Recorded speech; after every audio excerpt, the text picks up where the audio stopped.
नमस्कार, मैं डॉक्टर अशोक त्रिपाठी आपका स्वागत करता हूं आपके अपने channel history culture historiography and research methodology में।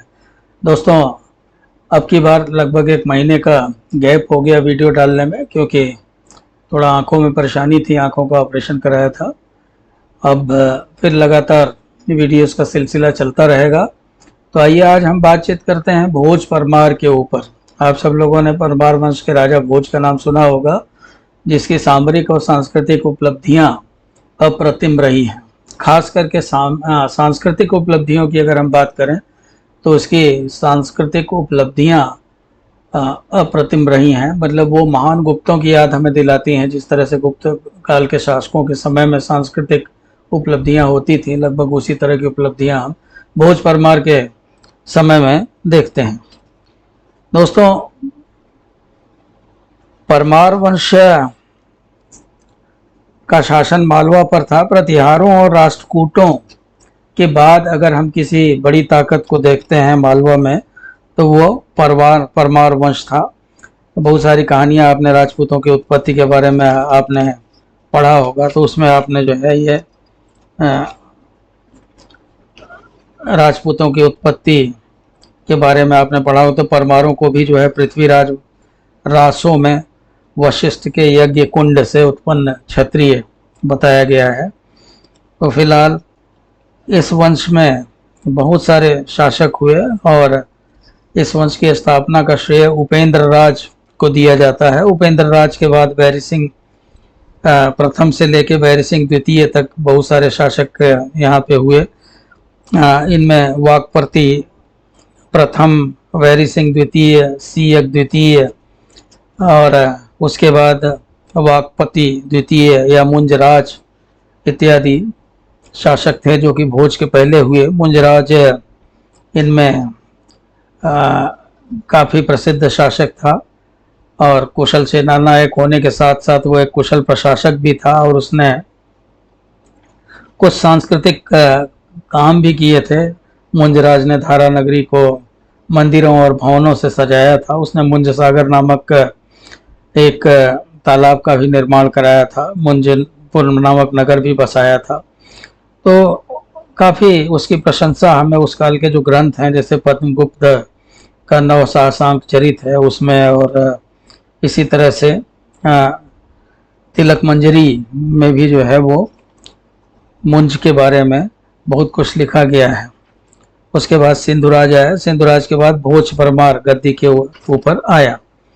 तो मित्रों, हम चर्चा करेंगे आज विशेष रूप से भोज परमार के ऊपर, क्योंकि भोज परमार के ऊपर इस वंश का जो सबसे प्रतापी शासक था वो भोज परमार ही था, और उसके ऊपर बहुत सारे प्रश्न पूछे जाते हैं, बहुत सारे कॉम्पिटिशन्स वगैरह में या वैसे आपके एकेडमिक एग्जाम्स वगैरह में।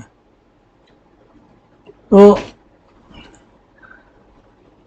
सिंधुराज, इसके पिता का नाम था भोज के। उसके बाद उसका पुत्र भोज तकरीबन जो है 1010 ईस्वी में या 1010 ईस्वी में परमार वंश का शासक हुआ, और इसने 45 साल तक शासन किया। इसका दीर्घकालीन शासन जैसे मैंने पहले भी कहा कि सामरिक और सांस्कृतिक उपलब्धियों के लिए प्रसिद्ध रहा था। और तो बहुत सारी कहानियाँ, बहुत सारी किंवदंतियाँ जो है वो हमें भोज के बारे में जानने को मिलती हैं।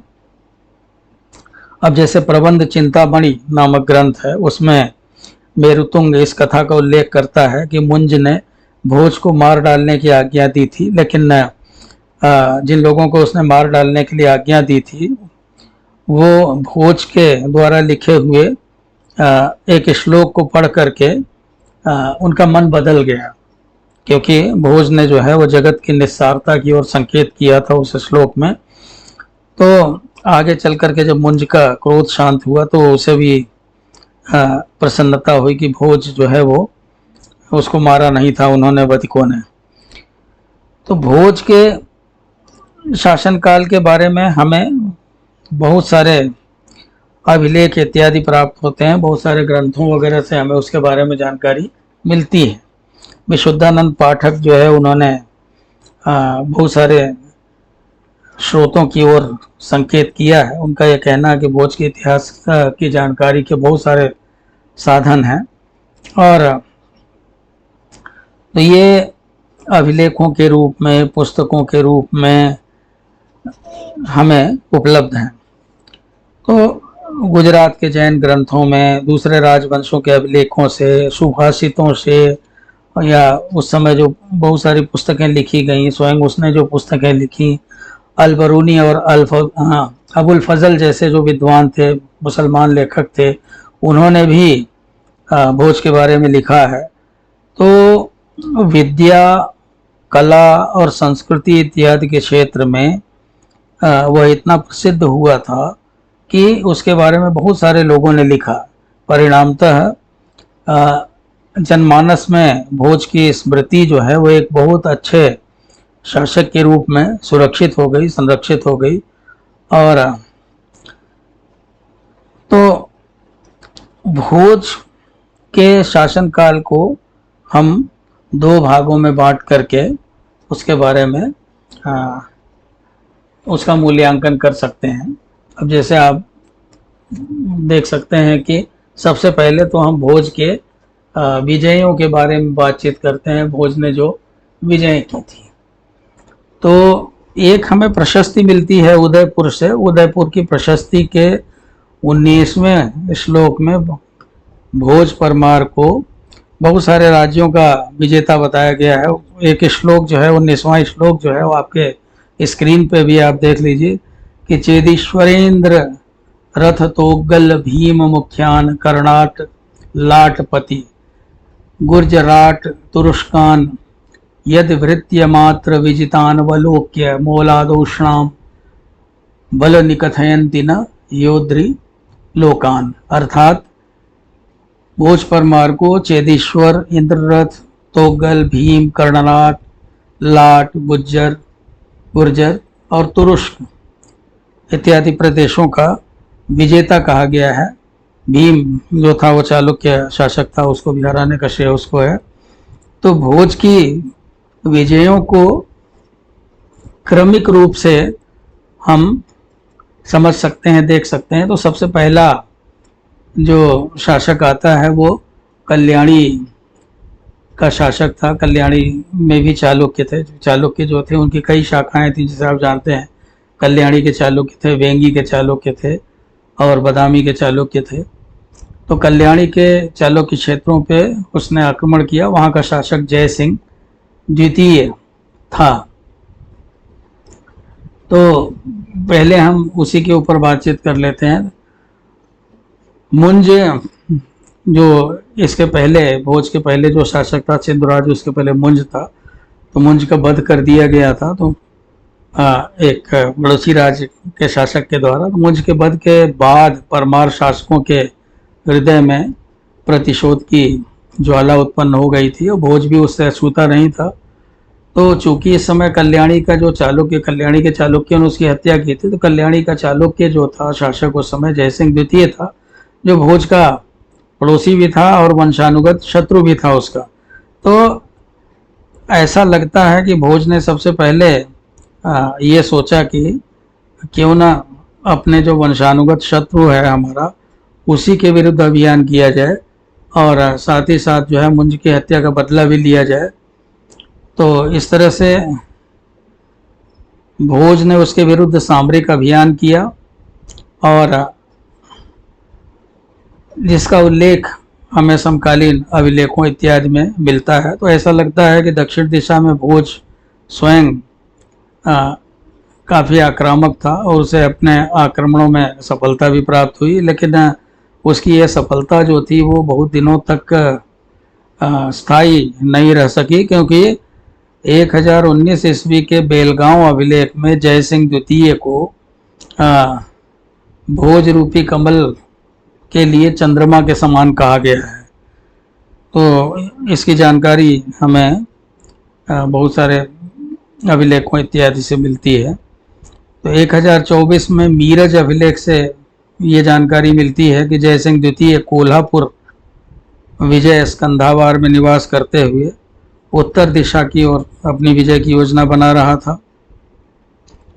यहाँ एक बात उल्लेखनीय है कि जय सिंह ने भोज के विरुद्ध अधिकांश युद्ध जो लड़े थे वो प्रायः गोदावरी नदी के जो तटवर्ती क्षेत्र थे उन क्षेत्रों में लड़े थे।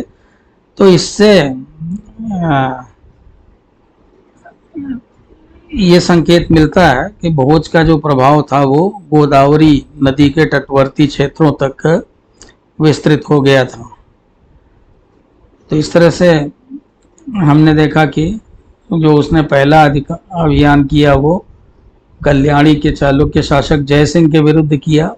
हालांकि ऐसा नहीं लगता कि उसे बहुत ज़्यादा सफलता मिली हो। अब आइए हम आगे दूसरे अभियान की बात करें जो कि लाट और कोंकण के ऊपर किया गया था। और तो भोज का जो समकालीन शासक था लाट का, उसका नाम था कीर्तिराज। या तो ये कीर्तिराज जो था वो उसे भोज ने पराजित किया और उसे आत्मसमर्पण के लिए विवश किया। यहाँ हमें कीर्तिराज के पौत्र त्रिलोचन पाल के सूरत अभिलेख से जानकारी मिलती है कि थोड़े समय के लिए उसके वंश की यानी लाट वंश की कीर्ति जो थी वो नष्ट हो गई थी भोज के कारण। तो इससे इस अभियान की पुष्टि होती है। उदयपुर प्रशस्ति और भोज के सामंत यशोवर्मा के कलवन अभिलेख में भी लाट के क्षेत्र के ऊपर भोज द्वारा विजय करने का उल्लेख किया गया है। तो अगर आप एपिग्राफिका इंडिका को देखें तो उनमें जो है इन सब का उल्लेख आपको मिल जाएगा। ये अभिलेखों का जो संग्रह है इसमें आपको ये अभिलेख मिल जाएंगे। यशोवर्मा के कलवन अभिलेख में कहा गया है कि वह भोज के अधीन रहते हुए नासिक जिले के 1500 गांवों पर शासन करता था। तो स्पष्ट है कि नासिक के आसपास के क्षेत्रों पर भोज का अधिकार हो गया था। भोज ने लाट से आगे बढ़कर के कोंकण के ऊपर भी अपनी सत्ता स्थापित करनी चाहिए, यानी उसके ऊपर भी विजय करना चाहा। कोंकण जो है वहाँ पे शीलाहार वंश के राजाओं का शासन था। तो संभवतः उसने कोंकण को भी जीत लिया था, क्योंकि कोंकण विजय के उपलक्ष्य में भोज ने विजय पर्व मनाया था और इसका उल्लेख हमें बांसवाड़ा और बेतमा के अभिलेखों में मिलता है। तो भोज ने ऐसा प्रतीत होता है कि 1020 ईस्वी के आसपास में या उससे थोड़ा कुछ पहले कोंकण के ऊपर विजय प्राप्त की होगी। तो लेकिन कोंकण के ऊपर उसका अधिकार स्थायी नहीं हो सका। शायद 2 या 3 साल वो कोंकण पे अपना अधिकार रख पाया, जैसा कि हमें दूसरे अभिलेखों से पता चलता है। जैसे मीरज अभिलेख में यह कहा गया है कि जय सिंह ने अपने सामंतों की सहायता से सप्त कोंकण के अधिपतियों का सारा धन छीनकर 1024 में कोल्हापुर के विजय स्कंधावार में उत्तर दिशा पर आक्रमण करने के विचार से वो निवास कर रहा था। तो कहने का मतलब यह है कि संभवतः कोंकण जो है वो ज़्यादा दिन तक भोज के अधीन नहीं रह सका। बाद में उसके ऊपर दूसरे शासकों का शासन हो गया। अब इसी तरह इंद्ररथ पर विजय की बात करें तो परमारों की उदयपुर प्रशस्ति में इंद्ररथ नामक जो है वो किसी शासक का नाम मिलता है जिसके ऊपर भोज ने विजय प्राप्त की थी। अब पता नहीं, बहुत सारे इतिहासकार ये कहते हैं कि ये उड़ीसा का कोई सोमवंशी राजा था जिसकी राजधानी आदिनगर थी। तो इसका उल्लेख राजेंद्र चोल के तिरुवालंगाडु और तिरुमलई अभिलेखों में भी एक विजित शासक के रूप में हुआ है। अब आइए बातचीत करते हैं तोग्गल और तुरुष्कों पर विजय की। तो तोग्गल नामक किसी शासक तथा तुरुष्कों पर भी भोज की विजयों का उल्लेख उदयपुर प्रशस्ति में मिलता है। अब ये तोग्गल कौन था पता नहीं, इसके बारे में कुछ विश्वसनीय रूप से हम नहीं कह सकते, लेकिन प्रतिपाल भाटिया हैं, उनकी किताब है द परमारास, परमारों के ऊपर प्रतिपाल भाटिया की किताब है। तो उनका ये मानना है कि तोगल जो है वो महमूद गजनवी का कोई सिपह सलार था। इसी प्रकार तुरुष्क भी किसी मुस्लिम आक्रमणकारी का ही सेवक रहा होगा। तो सुविदित है कि भोज के राजत्व काल में महमूद गजनवी ने संभवतः गुजरात के ऊपर आक्रमण किया था और सोमनाथ मंदिर को नष्ट किया था, किंतु वो बाद में मुल्तान वापस लौट गया था मरुस्थल में होते हुए। तो परमार क्षेत्रों में उसकी सेना ने प्रवेश किया था कि नहीं किया था, यह कहना बड़ा कठिन है। इसके बारे में कोई ऐतिहासिक स्रोत हमें जानकारी नहीं देता है। तो ऐसी स्थिति में भोज के द्वारा जो तोगल और तुरुष्क शासकों के पराजित करने की बात उदयपुर प्रशस्ति में कही गई है, वो थोड़ा सा संदेहास्पद लगती है। अब आइए बातचीत करें कलचुरियों पर विजय की। तो भोज का समकालीन कलचुरी शासक गांगेय देव था। अब चूंकि गांगेय देव जो था वो बड़ा ही ताकतवर शासक था, शक्तिशाली शासक था, उसकी महत्वाकांक्षाएं भी बड़ी ऊंची थी और साथ ही साथ वो परमारों का पड़ोसी भी था। तो इसलिए भोज के साथ जब चूंकि पड़ोस में है एक ताकतवर शासक, अगर पड़ोस में रहेगा तो कभी न कभी उससे संघर्ष रहेगा ही, संघर्ष होगा ही। तो गांगेय देव जो है वो भी अपनी सत्ता का विस्तार कर रहा था, भोज भी अपनी सत्ता का विस्तार कर रहा था। तो ऐसी स्थिति में उनमें आपस में टक्कर होना कोई बड़ी बात नहीं थी। तो उदयपुर प्रशस्ति के अतिरिक्त यशो वर्मा के कलवन अभिलेख में भी चेदीश्वर नरेश के ऊपर भोज की विजय का उल्लेख मिलता है। पारिजात मंजरी नाटक में भी जो है इस बात की सूचना मिलती है कि भोज ने चेदिराज की पराजय के उपलक्ष्य में उत्सव का आयोजन किया था। अब यह युद्ध कब हुआ था, कहाँ हुआ था, इसके बारे में बहुत विस्तार से जानकारी हमें नहीं प्राप्त होती है। चंदेलों के साथ भी भोज के संघर्ष का उल्लेख मिलता है। चंदेल नरेश विद्याधर भोज का समकालीन था। विद्याधर जो है वो एक चंदेल वंश का बड़ा शक्तिशाली शासक था। ये हम चंदेल वंश के इतिहास में देख सकते हैं। तो और विद्याधर की प्रशंसा में बड़े बड़े अभिलेख लिखे गए हैं। एक अभिलेख में ये लिखा गया है कि कलचुर नरेश गांगेय देव और भोज विद्याधर की पूजा ऐसे ही करते थे जैसे कोई शिष्य अपने गुरु की पूजा करता था, यानी कि विद्याधर को इनसे ज़्यादा ताकतवर बताया गया है। तो यद्यपि चंदेल अभिलेख का विवरण जो है यह अतिशयोक्तिपूर्ण लगता है, ऐसा प्रतीत होता है, लेकिन फिर भी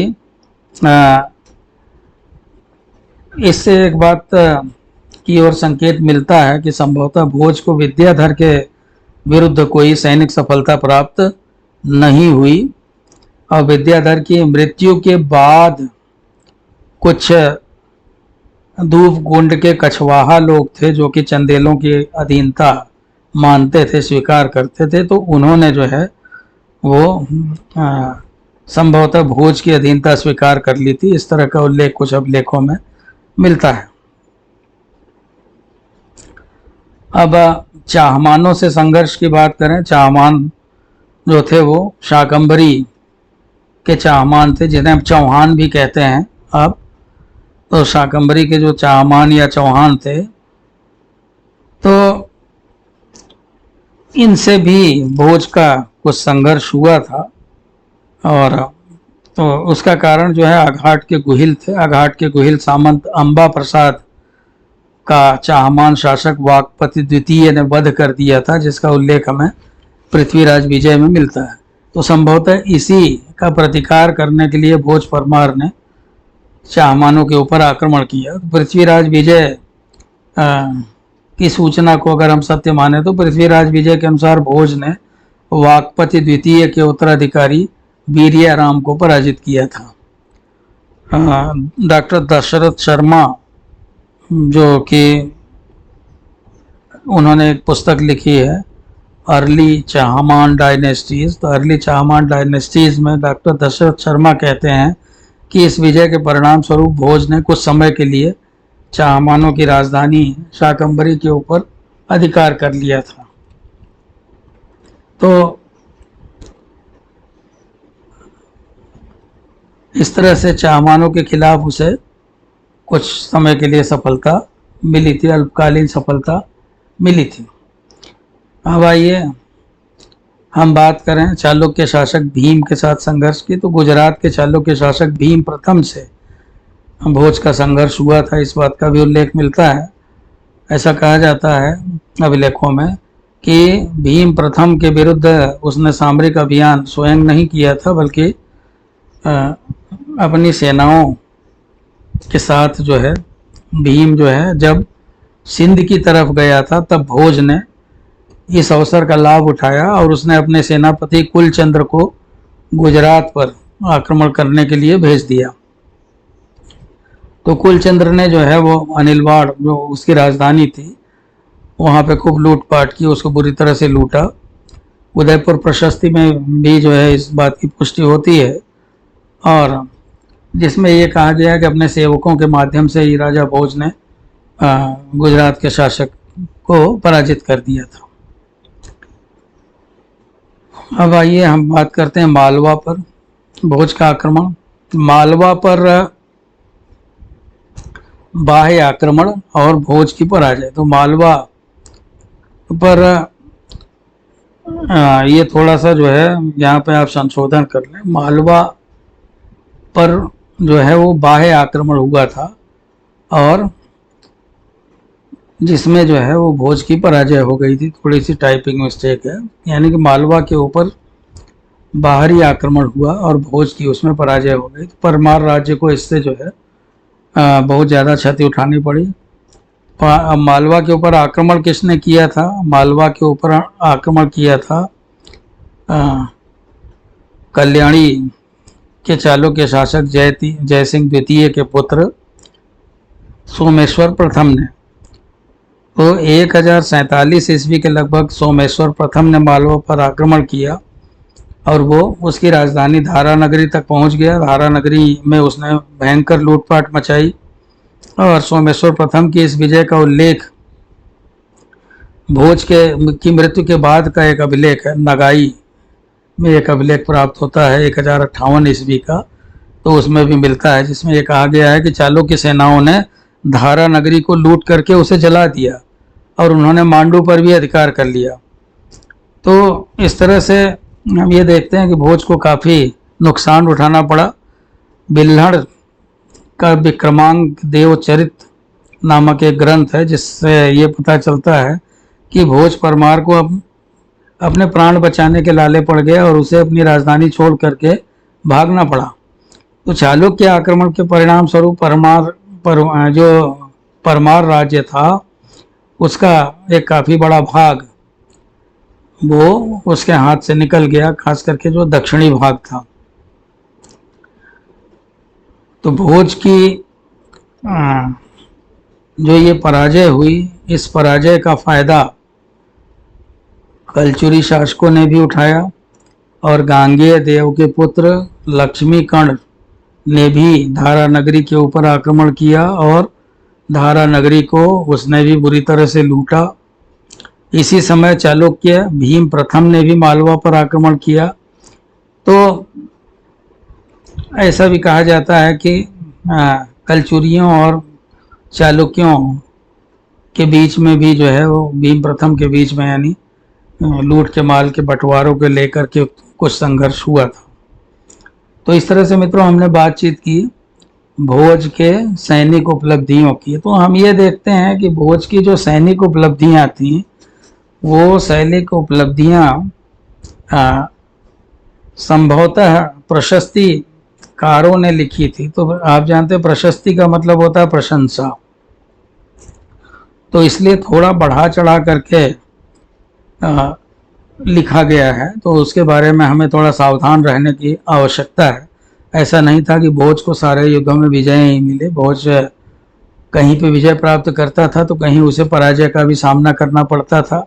दूसरी बात यह, खास बात यह है कि उसने जिन राज्यों के ऊपर आक्रमण किया उनको ज़्यादा समय अपने पास नहीं रख पाया अधिकांश को, तो इसलिए जो है कुछ समय के लिए अस्थायी रूप से ही जो है वो उसे उनको विजय करने में सफलता प्राप्त हुई, और बाद में जब ताकतवर शासकों ने उसके ऊपर आक्रमण किया तो उसे उसका खामियाजा भी भुगतना पड़ा, यानी उसे अपने राज्य के बड़े हिस्से से हाथ धोना पड़ा, अपने प्राण रक्षा का भी उपाय करना पड़ा। लेकिन फिर भी हम ये कहेंगे कि भोज जो है उसमें सैनिक क्षमता की कमी नहीं थी, वो एक अच्छा सैनिक भी था, एक अच्छा सेनापति भी था। तो जैसे कि ये कहा जाता है कि इतिहास में कि वो तलवार का भी धनी था, लेकिन साथ ही साथ जो है वो विद्या का भी धनी था। तो आइए हम उसकी सांस्कृतिक उपलब्धियों की भी चर्चा कर लेते हैं।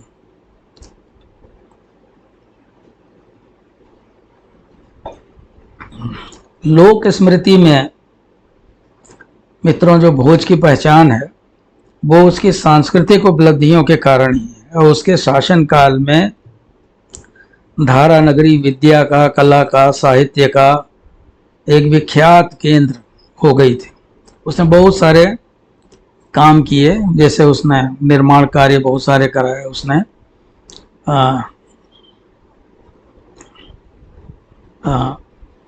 केदारेश्वर का मंदिर बनवाया, रामेश्वर, सोमनाथ, काल रुद्र और अनल के मंदिरों का निर्माण कराया।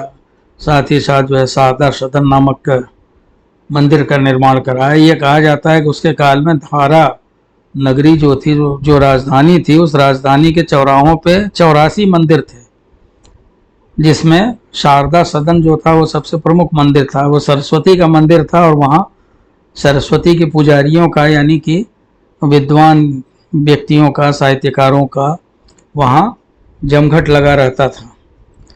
और इसकी जो सरस्वती सदन जो था, या शारदा सदन, शारदा का मतलब ही सरस्वती होता है, तो इसकी जो शिलाएं थी पत्थर की, उनके ऊपर पारिजात मंदरी नामक जो नाटक था उसको उत्कीर्ण किया गया था। और साथ ही साथ जो है भोज का जो कूर्म शतक था उसको भी उसकी दीवारों पर उत्कीर्ण कराया गया था। तो भोज ने कई नगर भी बसाए थे, जिनमें भोजपुर नगर जो है, जो उसके नाम पर ही था, वो बहुत ही मशहूर है। उसने जो है एक झील का निर्माण करवाया था, भोज सागर झील जिसे कहा जाता है, और जिसके अवशेष मध्य प्रदेश के प्रमुख नगर भोपाल से 16 मील की दूरी पर प्राप्त हुए हैं, भोजनगर के। और भोज सागर झील बनवाई थी उसने जो है।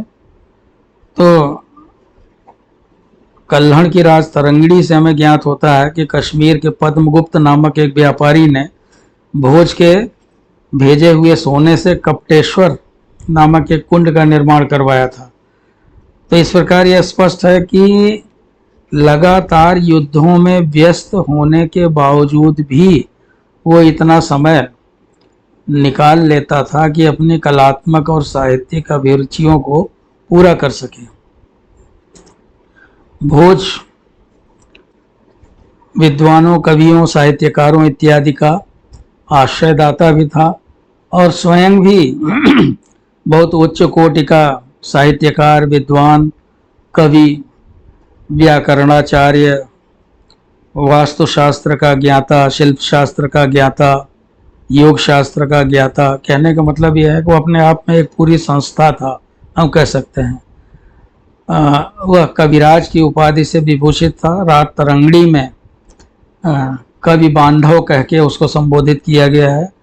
भोज ने बहुत सारी पुस्तकों की रचना की, जिसमें से कुछ पुस्तकों के नाम यहाँ पर इस स्लाइड में है, आप देख सकते हैं। वास्तुशास्त्र के ऊपर उसने सम्रांगण, सूत्रधार और कृत्य कल्पतरु नामक ग्रंथ लिखे। इसी तरह ज्योतिष पर भोजबल निबंध लिखा। भोज भेषज शास्त्र पे,